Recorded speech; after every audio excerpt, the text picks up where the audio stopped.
One other thing that we need is someone to read the reading for the frog here in the chalice. On here.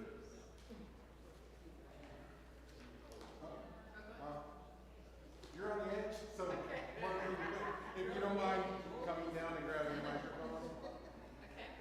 Or how would it work better time-wise?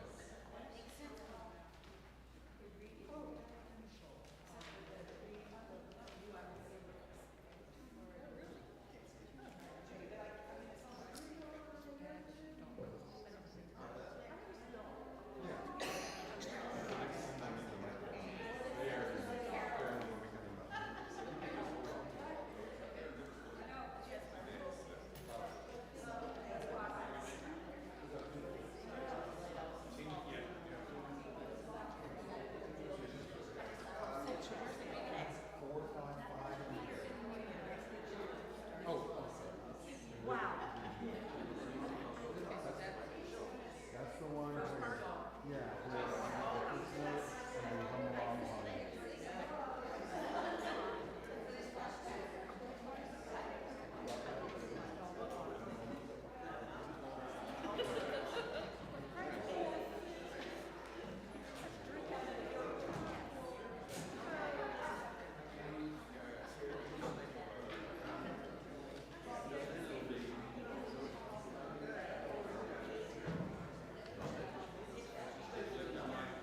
Morning, how you doing? You haven't seen Chris, have you? Been here some time. Hi.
confusion about who's going to ring the gong.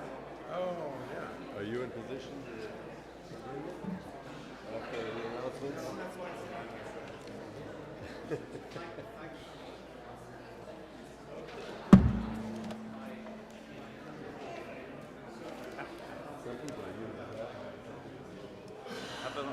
Have you running back and forth too much? Thought I disappeared, didn't No. I? Doing okay.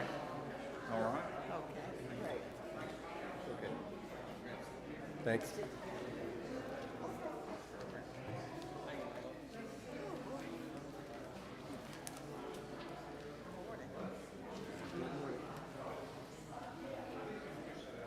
Got the holiday spirit. Oh, yeah.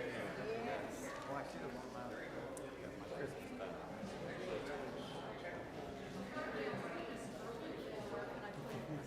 Oh, you can set it right there. I'll make sure it gets to the right place. That's just okay. Yeah, there we go. There we go.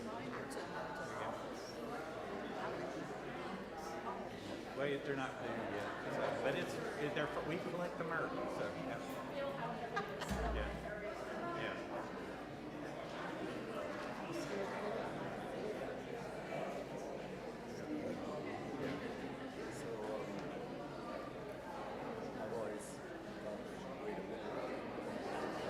Yeah, I think to get started, that's dysfunctional, but I think it's part of the dynamic. We got a minute. There's probably more distractions than auction. Post auction / still auction. I think.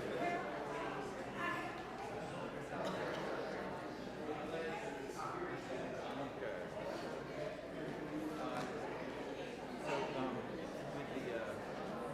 with the response rating, I can help with that. I'll help with saying nurses. So oh no, I'll just help. So you can just focus on that. I'll kind of do it. Nurses too late. Okay. Too late. So.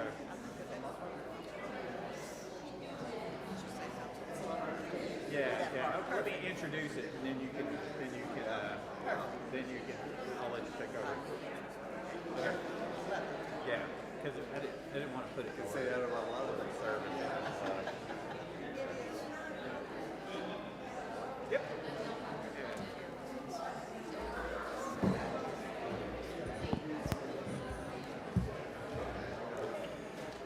Good morning. Is this on? Hello, everyone.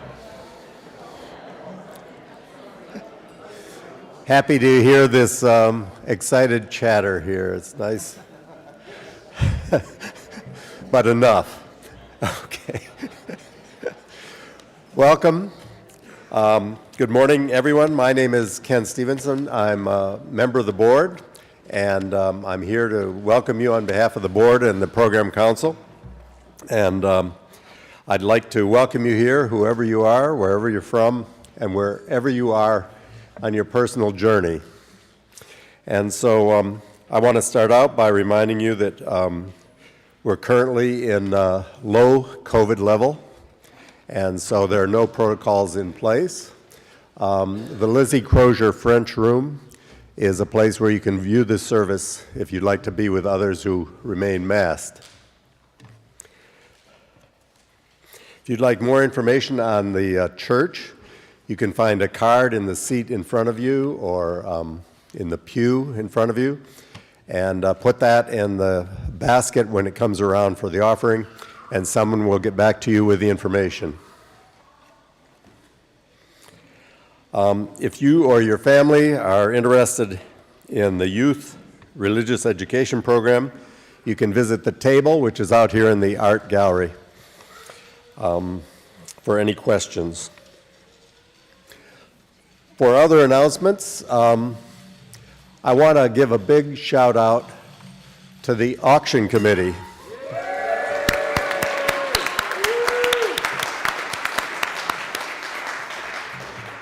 And I'm going to introduce the leader, Diane Fox, who will say a few words about the auction.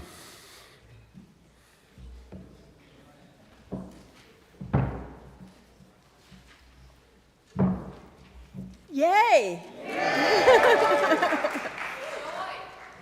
Yeah, thank you, everybody. Thanks for the people who bid, the people who donated, the people who came to the party last night. We so appreciate that you did that. I'm going to not move my head around. Last night, we made $16,000. And the auction reopens today at 3 o'clock with anything that's left over at a fixed price. So if you bid on it, it is yours. And we hope everybody goes back in and looks to see if there's anything else that you would like to buy in the auction. That part of the auction will close on the following Sunday at 9 p.m. So, but anything that you bid on last night, you have it. So what you do with the things from the auction is, if you sold something, and you can see that on your statement, if you sold something, you need to bring it in tomorrow between the hours of 4 and 7 and drop those items off so that we can then have people pick those items up on the next day, Tuesday, between 4 and 7. If you do not want to do that, then you and the person who bought it can work out another arrangement to pick up the items, okay? So you should be able to know if you won any of the items by looking at my statement. So go into the auction website and go to my statement at the top, and you'll be able to see what you won, and I hope everybody won the things they wanted to win. So thank you. Oh, wait. Thank you to the auction committee. So everybody who's here, who's on the auction committee, Tim Klein, John, and Lillian Mashburn, are they here? Yeah, stand up.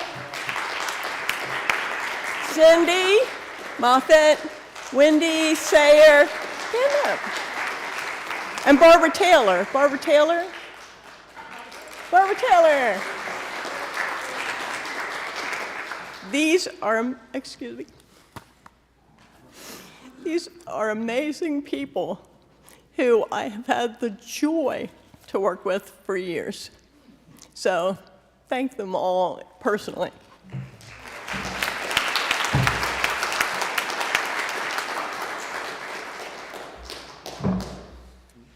Thank you so much to that committee. And there are many other committees in the church. I think you can tell from her comments, the committee work is not just for the other members of the church. It's a personal way to join the community. And so look forward to opportunities to volunteer and learn something about yourself and others in the church. Join us after the service for coffee and conversation in the fellowship hall or the patio. And I'll be out there near the fireplace if you have any questions for me about the church or the board's work. Now, please silence your electronic devices as we enter into worship.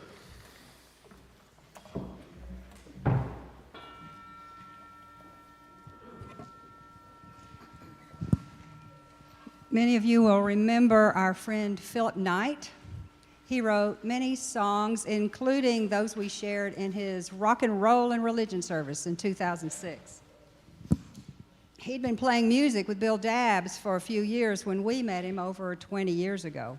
Now, we have a particular fondness for this next song because, along with Bill and other good friends, we recorded Christmas is a Time of Love in 2003 with our daughter, who was then 13 years old. She sang the opening lines. So one author suggests that when we speak of someone who has died, I'm trying. Well, when we speak with someone who has died, it is to their spirits as if being in a beautiful cathedral. So may the memory and the message of this music resonate in each of your own beautiful cathedrals as we lift our love to the spirit of our dear Philip. Christmas is a time of love.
Good morning. Our opening words are by Sharon Wiley.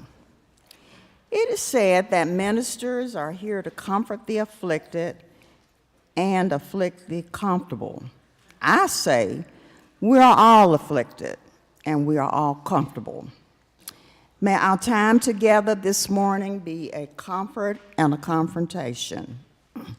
May we here find peace in times of tumult. May we here invite tumult into lives of peace. May we here find calm in times of restlessness. May we here allow restlessness to evolve into action. Let this be the place you consider what you've never considered. Let this be the place you imagine for yourself something new and unthinkable. May this hour bring dreams of new ways of being in the world, Come, let us worship together.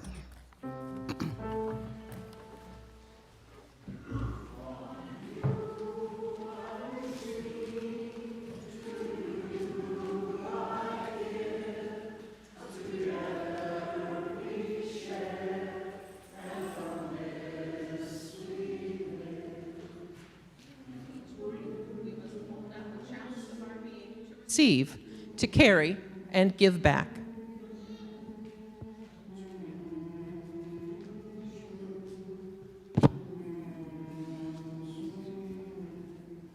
From you I receive, to you I give. Together we share, and from this we live. From you I receive, to you I give. Together we share, and from this we live. Love is the spirit of this church, and service is its law. To dwell together in peace, to seek the truth in love, and to help one another. This is our great covenant.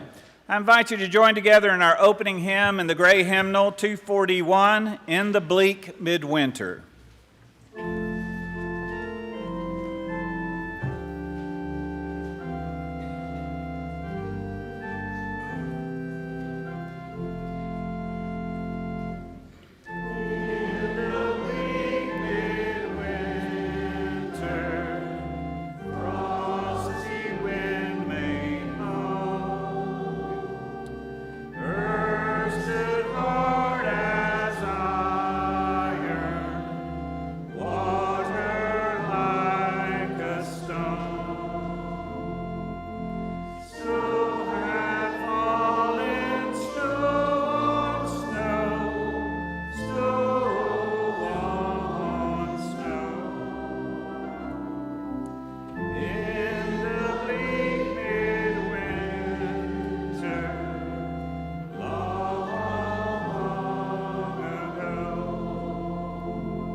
Once there was a man who woke up early in the morning before anyone else was up, and he was on his way to work, walking down the road, when there was this gigantic boulder in the middle of the road. And he thought, you know, I could probably squeeze around it, but I want to move this rock so other people will be able to get to work too. And so he got down and he started trying to lift that big rock, and he lifted, but he couldn't get it off the ground. Finally, somebody came up to him and said, "Are you using all your strength?" And the guy said, "Yes, I am, of course. I'm using all my strength." And then another person came around and said, "My friend, are you sure you're using all your strength?" He said, "Can't you see I'm trying as hard as I can?" Then finally a whole bunch of people came around and they all asked, "Are you using all your strength?" He said, "Of course I am." And then someone said, "No, you're not. You're not using all your strength. You haven't asked any of us to help." And so they all gathered around that rock. So help me out. Gather around that rock, everybody. And they lifted up the rock and they threw it out of the way. And the story reminds us whenever we're in deep need of help, and Lord knows we all get to that place sometime, we're in deep need of help, we need to be sure to use all our strength. That's our story for today. And our kids will be going to their classrooms.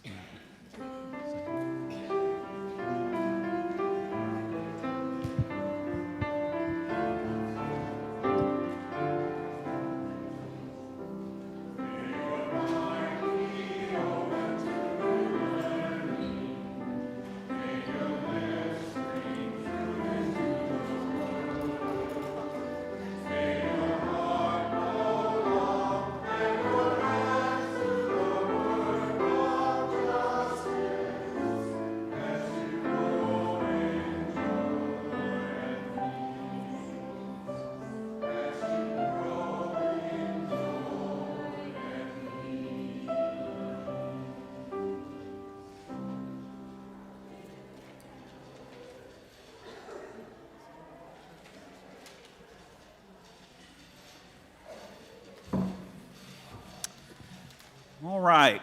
There are two parts to this reading, and our part, Eleanor's going to read the first line, and our part will be to respond, "Nurture this precious light." Nurture this precious light. Wonderful.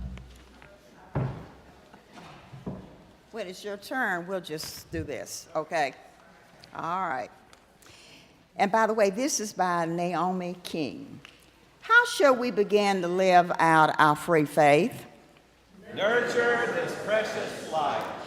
When we do, we are beacons of freedom, creating a safe place to rest, explore, and innovate. Nurture this precious light.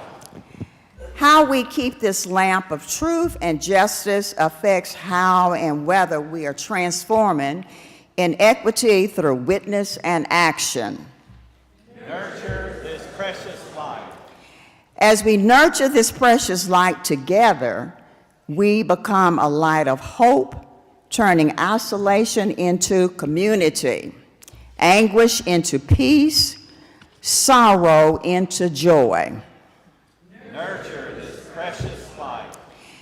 As we do, our faith burns a steady flame of innovation, banishing illusion, creating a new and renewing way together. Nurture this precious light.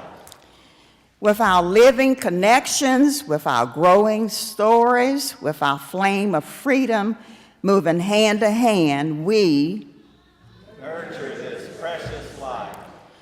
Together, we turn this world from bleak to bright, one flame, one fire, one light at a time.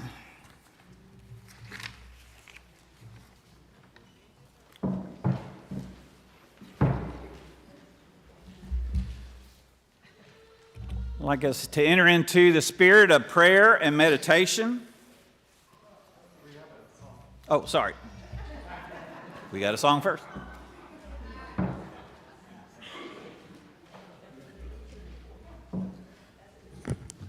The story of King Wenceslas is not all true, and he wasn't a king, and we also don't know if any of the story that we've heard is true because it was a lot of propaganda. But what we do know about him is that he was the product of a mixed faith marriage, and that during his short life he established a church that helped a Christian community and a community that was considered, that would we consider now pagan, or helped those communities live together. And even after he died, that church continued on for at least 100 years, keeping the peace in that community. So this hymn, or this is a collaborative storytelling process, which we'd like you to get involved in. If you look on your insert, there are times where we all sing. There are times when just the high voices will sing in the voice of the page, and then times when just the low voices will sing as the voice of King Wenceslas.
Now we will enter into a time of prayer and meditation. Holy One, we give thanks for the needs of our community that remind us of our common humanity. We give thanks for the need of humanity that help us to grow into the compassion of the Buddha, the love of Jesus, the charity of Mohammed. We give thanks for the needs of our hearts that foster our commitment to share our lives and our goods. We give thanks for the gifts given today, our concern, our companionship, our material goods that will serve a greater good than any we can accomplish all on our own. May the offering and our prayers and our blessings to each other bless strangers and neighbors all. Let us enter into a time of silence, meditation, and peace.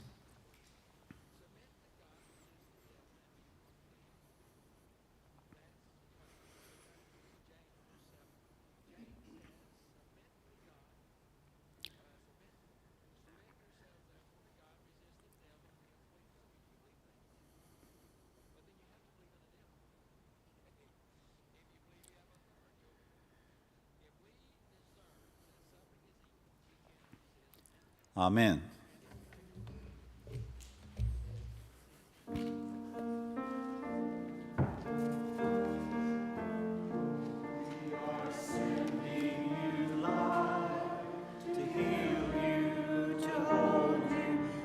Sending you light to hold you in love. We are sending you light. Alzheimer's. There will be a memorial service for her at the Crossings Church in Kodak on Friday, December 9th at 5 p.m. We're mindful of Mark Mahundro, who will be undergoing back surgery tomorrow to repair damage caused by a recent fall in his home.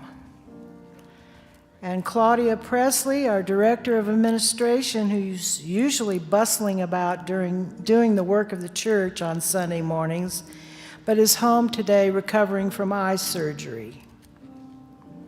We also celebrate with Dan and Pat Bing this morning, who got good news about Dan's condition this week in the words, "We have remission."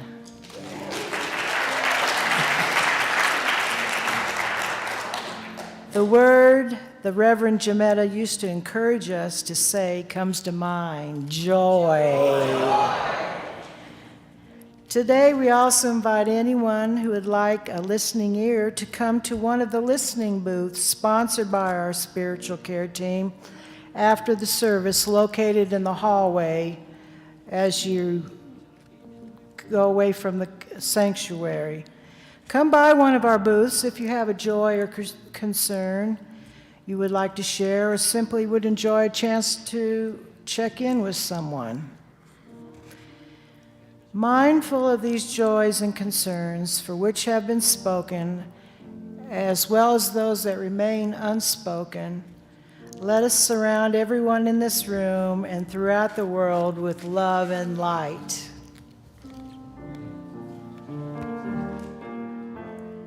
We are sending you light to heal you, to hold you. We are sending you light to hold you in love.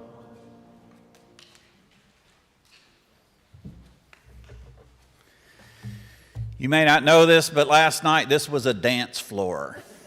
Lots of people worked hard to clear it, to make room for dancing, and also to set it back up so that we could celebrate together. Our offering today goes for that work, the work of the church, the work of building community together through shared food and shared experiences and shared learning. It is the foundation of all we do. All our social work, all our social justice work is built on the foundation of this church community. So I invite you to give generously.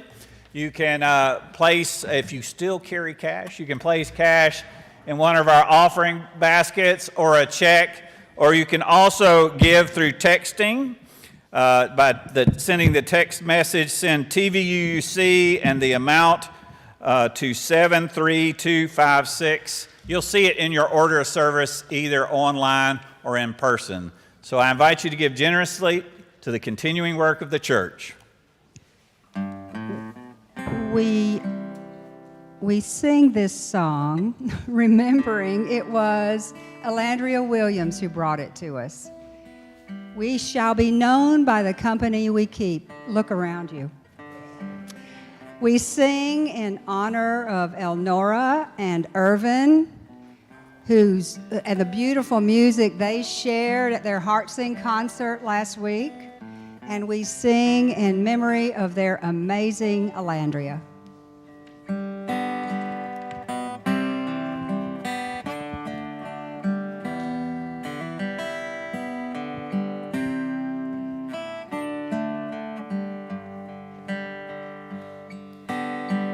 We shall be known by the company we keep, by the ones who circle round to tend these fires. We shall be known by the ones who sow and reap the seeds of change alive from deep within the earth. It is time now, it is time now that we thrive. It is time we lead ourselves into the well. It is time now, and what a time to be alive. In this great turning we shall learn to lead in love. In this great turning we shall learn to lead in love. We shall be known by the company we keep, by the ones who circle round to tend these fires. We shall be known by the ones who sow and reap the seeds of change alive from deep within the earth. It is time now, it is time now that we thrive. It is time we lead ourselves into the well. It is time now, and what a time to be alive. In this great turning we shall learn to lead in love. In this great turning we shall learn to lead in love. In this great turning we shall learn to lead in love. In this great turning we shall learn to lead in love.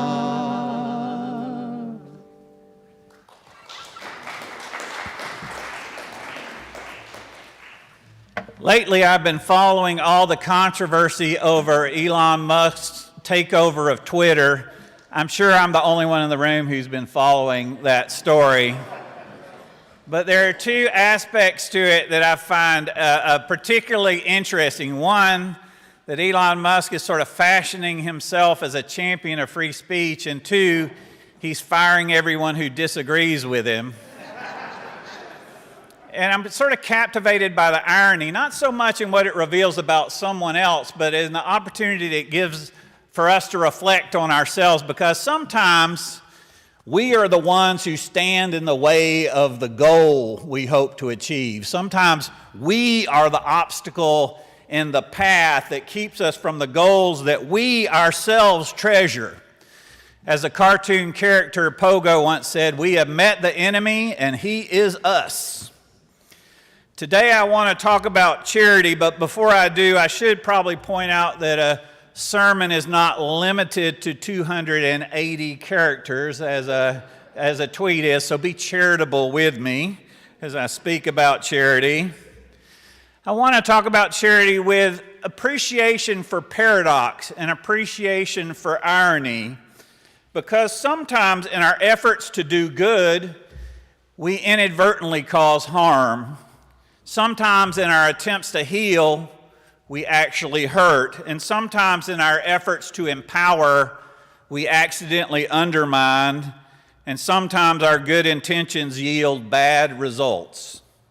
Indeed, when I take a close look at our nation's welfare systems and some of the charitable organizations that are aligned to support it, sometimes it feels like our nation is set up to give the minimum amount of help coupled with the maximum amount of humiliation.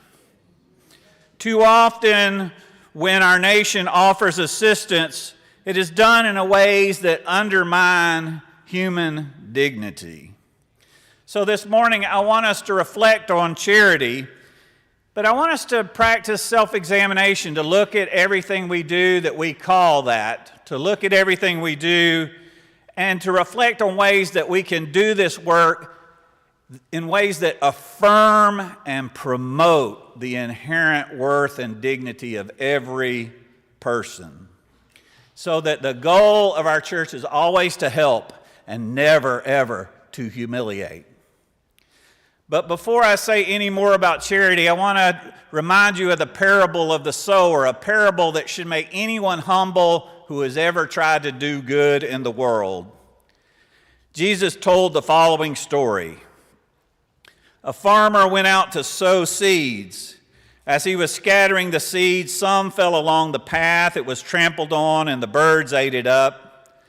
Some fell on rocky ground, and when it came up, the plants withered because they had no moisture. Other seeds fell among thorns, which grew up with it and choked the plants. Still other seeds fell on good soil. It came up and yielded a crop 100 times more than was sown. The parable reminds us that our efforts to do good will not always yield the results we hope for. Sometimes our efforts to do good will fall on rocky ground. Sometimes the birds will eat them. Sometimes they'll be choked by thorns. Other things will undermine our best intentioned efforts to do good in the world. However, we're called to do good anyhow. We're not in the seed conservation business. We're in the seed sowing business. As Mother Teresa said, who worked among the poorest of the poor, God does not require me to be successful. God requires me to be faithful. So it's a matter of faith. Another thought that should keep us humble comes from St. Basil the Great, who reminds us that everything we give from our private wealth originally comes from the commonwealth. None of us earned what we have all by ourselves.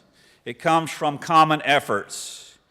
And so he said, and this is spoken in what had to be very challenging terms, the bread that you keep for yourself belongs to the hungry.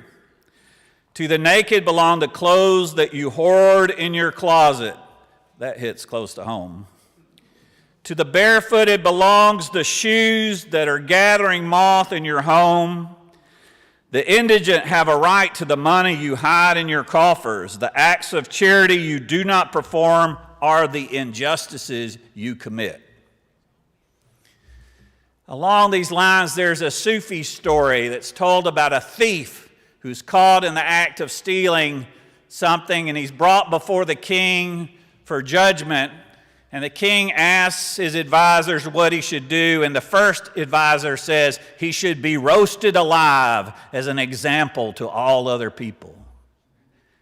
And the second person says he should be ripped limb from limb. And the third person says, you should ensure that this person is able to make an honest living so that they will never be tempted to steal in order to provide for their family. And it was the advice of the third person that the king took. The story reminds us that charity is not the solution to every problem. A living wage is worth 1,000 acts of charity. Working for systemic change often yields far better results than individual kindness.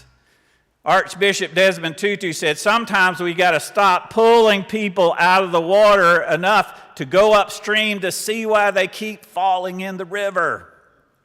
Or who keeps throwing them in the river. Go upstream to see what the problem is. But it's not either or.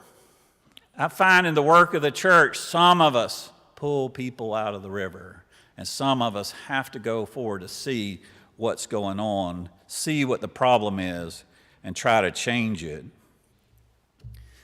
There's a lot of emphasis on charity this time of year in the winter holiday season. However, there's a reason that winter is a time when we think about charity.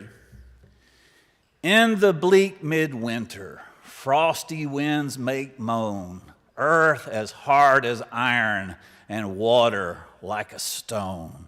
The harshness of the elements. Sometimes when the earth is hard, our hearts soften. Sometimes when everything else is frozen, our hearts melt. And so we do the work of the church, like going to the Kickma Thanksgiving service and putting some money in the plate so the utility bills of people who are in need will have a warmth in their houses.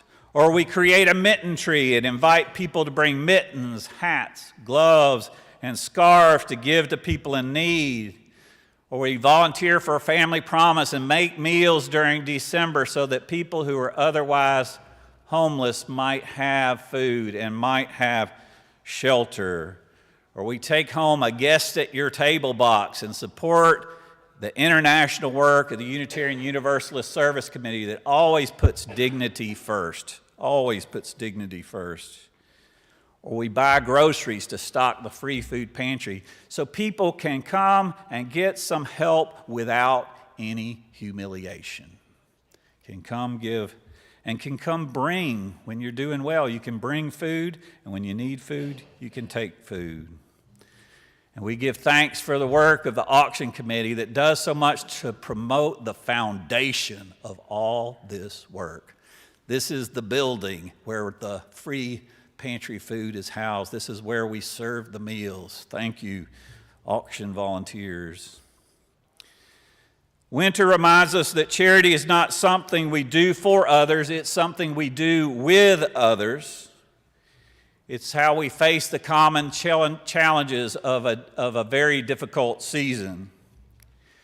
Now, recently I've been reading the autobiography of Bono, the rock star, the lead singer of U2, and one of the things that interests me about him is not only the music, but his support for good causes like Amnesty International, the Jubilee effort to forgive the loans to struggling countries, Live Aid, the One Campaign, many other charitable organizations. And he has a chant that he leads, and I want us to try it together.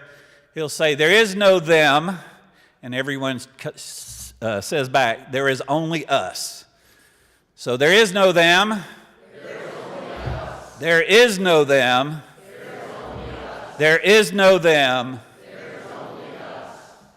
Believe it or not, there's a lot of theological depth to that simple statement. Google it, and you will find theological commentaries by Catholics and Protestants just talking and reflecting on that one sentence. That one sentence which does so much to condense thousands and thousands of pages of theological commentary to a very short tweet. A very short tweet.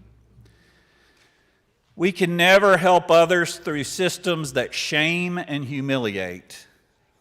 Systems that shame and humiliate are degrading to both the giver and the receiver. For we hunger not only for food, we hunger to be treated with respect. And we not only thirst for something to drink, but we thirst for that kind of dignity, to be treated with dignity. And we not only long for the warmth of a winter coat or a mitten or a hat, but the warmth of genuine community, compassion, and kindness.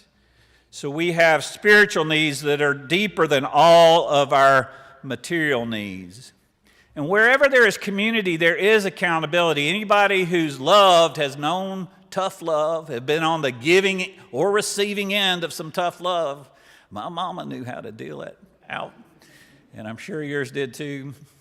So that's part of it, is accountability. Real human connection means we all have something to contribute. Everyone has something to offer. We are all called to be part of the solution. Everyone has gifts to give. Everyone has potential to realize. There's nothing that anyone has to offer that we can afford to waste. We can't afford to waste anyone's gift. And so we're called to work together, rich and poor alike, to all be part of the solution. In recent years, activists have begun to speak about something that's come to have the label toxic charity. What's interesting is many of the themes of this movement come not only from right-wing commentators, but left-wing commentators. So there's actually this rare moment where Do they agree? For a short moment, not on everything, but on a few things. One neighborhood organization described toxic charity this way: toxic charity shares stuff, but not power. Share stuff, but not agency. Making recipients objects of pity. It usually doesn't engage with systems of inequity. As a result, it tends not to have a long-term impact on the issue it purports to address. Over time, toxic charity can be deeply disempowering. As such, it can end up harming the people who are supposed to benefit from the initiative. It can create an antagonistic or condescending relationship between givers and recipients. All about that power inequity. All too often, we create systems where all the power is in the hands of a giver, and none of the power is in the hands of the receiver. And yet, what we are called to do is the work that is embodied in the words of our chalice sliding song. You know, it's the values in that song. From you I receive, to you I give. Together we share. From this we live. Every one of us needs help sometimes. I was at an interfaith clergy gathering when one of the clergy people started complaining about the student loan forgiveness program now tied up in the court, saying, we're teaching young people all the wrong lessons.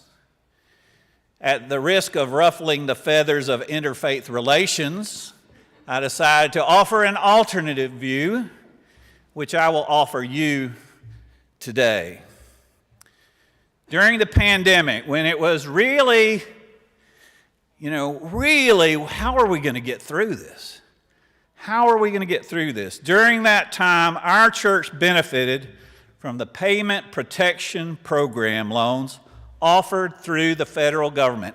Every minister at that interfaith table also belonged to organizations who benefited from it. And we also benefited from the fact that those loans were forgiven. Many of us in this room work for organizations, for-profit, nonprofit organizations who have benefited from loan forgiveness.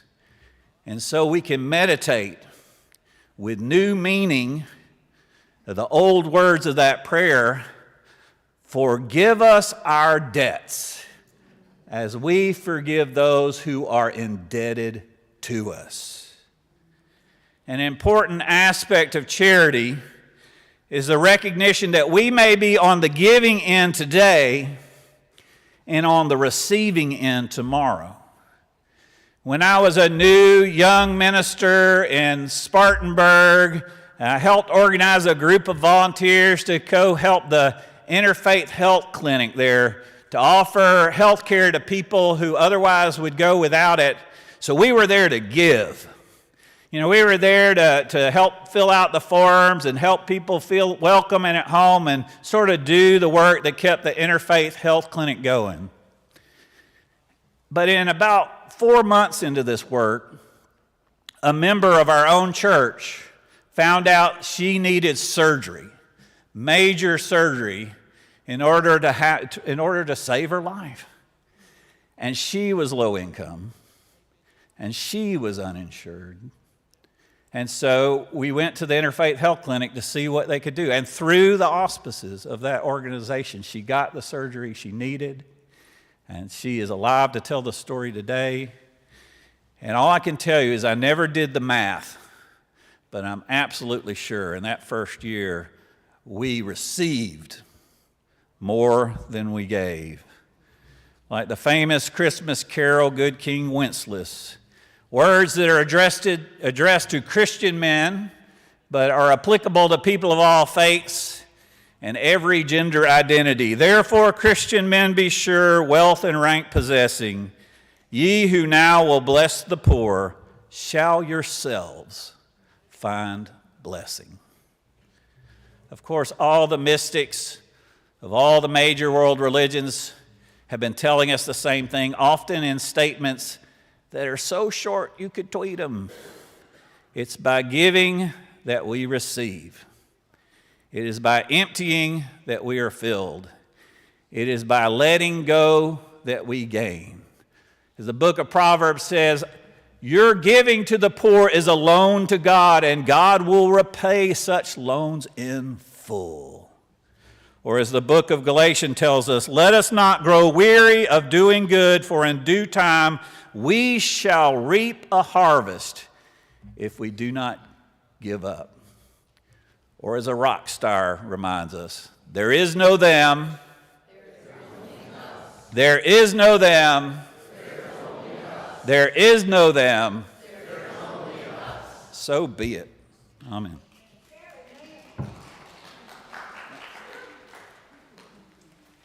Let's join together in our closing hymn. It's found in your insert, The Tide is Rising.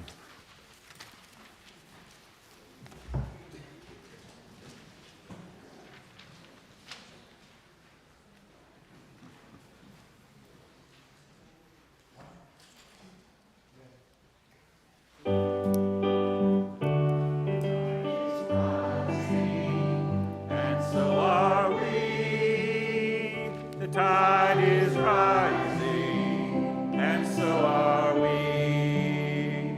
The tide is rising, and so are we. This is where we are called to be.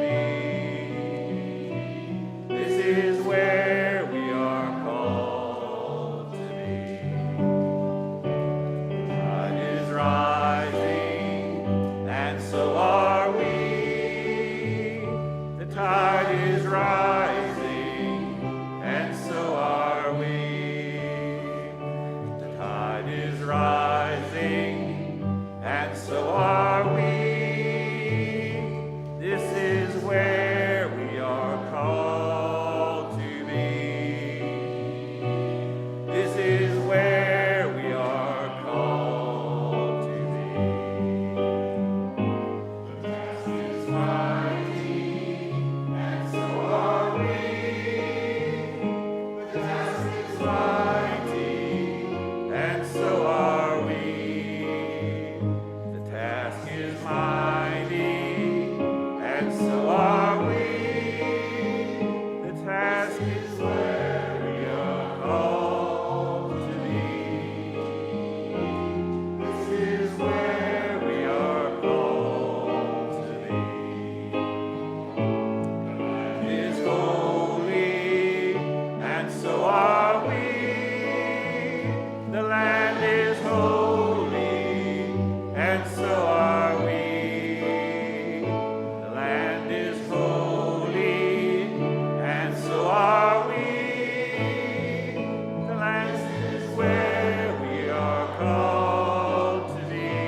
Prophetic Church, the world awaits your liberating ministry. Go forward in the power of love. Proclaim the truth that makes us free.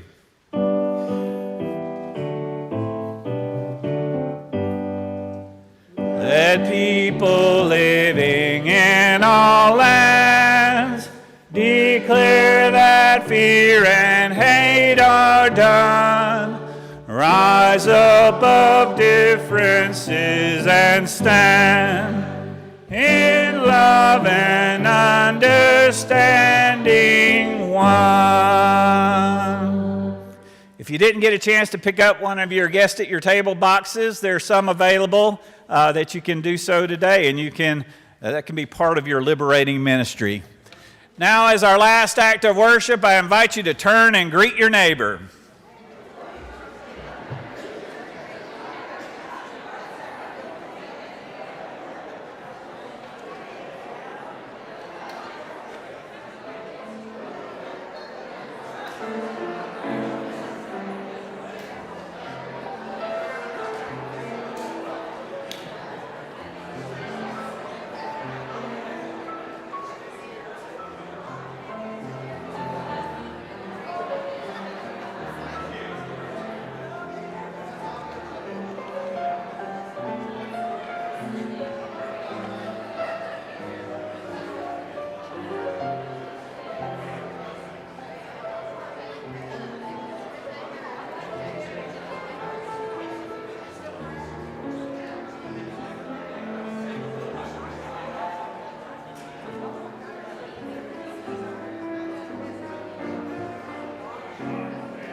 Much better.